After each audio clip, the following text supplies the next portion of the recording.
یہ جھوٹی باتیں بنانے کے لیے جاسوسی کرنے والے اور رشوت کا حرام مال کھانے والے ہیں۔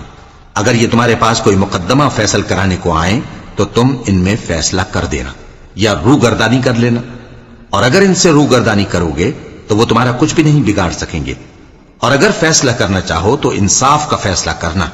کہ اللہ انصاف کرنے والوں کو دوست رکھتا ہے۔ اور یہ تم سے اپنے مقدمات کیوں کر فیصل کرائیں گے جبکہ خود ان کے پاس تورات موجود ہے جس میں اللہ کا حکم لکھا ہوا ہے۔ یہ اسے جانتے ہیں، پھر اس کے بعد اس سے پھر جاتے ہیں،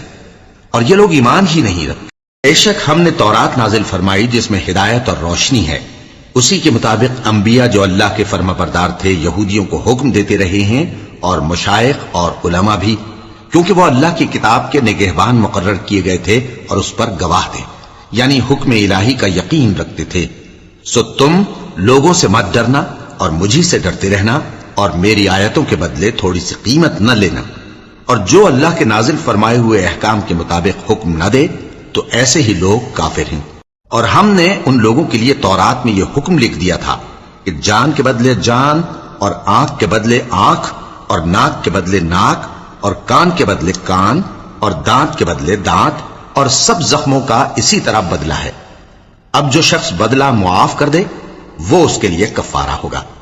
اور جو اللہ کے نازل فرمائے ہوئے احکام کے مطابق حکم نہ دے تو ایسے ہی لوگ بے انصاف ہیں۔ اور ان پیغمبروں کے بعد انہی کے قدموں پر ہم نے عیسیٰ ابن مریم کو بھیجا جو اپنے سے پہلے کی کتاب تورات کی تصدیق کرتے تھے، اور ان کو انجیل عنایت کی جس میں ہدایت اور نور ہے،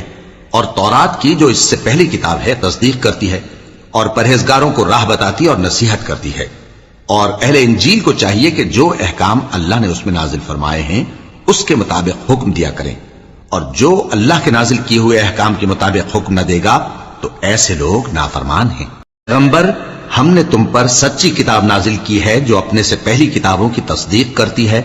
اور ان سب پر نگہبان ہے، تو جو حکم اللہ نے نازل فرمایا ہے اس کے مطابق ان کے درمیان فیصلہ کرنا، اور حق جو تمہارے پاس آ چکا ہے اس کو چھوڑ کر ان کی خواہشوں کی پیروی نہ کرنا۔ ہم نے تم میں سے ہر ایک ملت کے لیے ایک دستور اور ایک طریقہ مقرر کیا ہے، اور اگر اللہ چاہتا تو تم سب کو ایک ہی شریعت پر کر دیتا،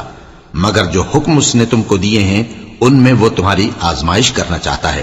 سو نیک کاموں میں آگے بڑھو، تم سب کو اللہ کی طرف لوٹ کر جانا ہے، پھر جن باتوں میں تم کو اختلاف تھا وہ تم کو بتا دے گا۔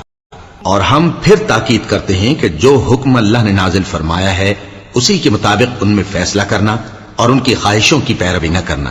اور ان سے محتاط رہنا کہ کسی حکم سے جو اللہ نے تم پر نازل فرمایا ہے یہ کہیں تم کو بہکا نہ دیں۔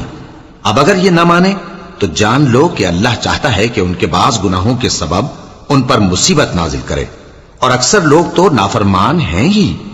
پس کیا یہ زمانہ جاہلیت کے سے فیصلے کے خواہش مند ہیں؟ اور جو لوگ یقین رکھتے ہیں ان کے لیے اللہ سے اچھا فیصلہ کس کا ہوگا؟